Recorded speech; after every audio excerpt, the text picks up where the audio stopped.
Viewers আসসালামু আলাইকুম। সবাই কেমন আছেন? আশা করি ভালো আছেন। তো বন্ধুরা, দেখতেই পারছেন আমার সামনে অনেক সুন্দর সুন্দর মাছ। তো এই মাছগুলো আমি বাজার থেকে কিনে এনেছি। তো এখানে মোট 4 রকমের মাছ আছে, আর এই মাছগুলোর দাম নেছে মোট 1100 টাকার মতো। তো এখানে আছে, দেখতেই পারছেন আমার হাতে, এটাকে বলে খুলনার ট্যাংরা মাছ বলে।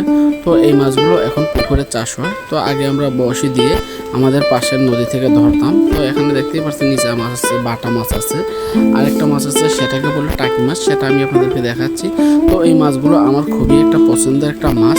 তো দেখতেই পাচ্ছেন এখানে খুব বড় সাইজের জ্যান্ত একদম নড়াচড়া করতেছে। আমি প্যাকেট থেকে বাইর করে নিই, কারণ বাইর করলে এগুলো ছিটে যাবে এক একটা এক এক দিক, লাফালাফি করে খুব। আমাদের এলাকায় বলে টাকি মাছ। তো এই মাছটা খুবই ভালো লাগে। তো আমার কাছে একটা পছন্দের মাছ এটাকে টাকি মাছ বলে। তো এখানে 1100 টাকার মতো মাছ আছে। তো এই মাছগুলো আমরা আজকে রান্না করে খাবো। তো ভিডিওটা না টেনে দেখার জন্য অনুরোধ রইল। আর যারা এখনও আমার চ্যানেলটা লাইক করেন, লাইক দিয়ে সাবস্ক্রাইব করে আমার পাশে থাকবেন। সবাই সুস্থ থাকবেন, ভালো থাকবেন, আর আমার চ্যানেলের সঙ্গে থাকবেন।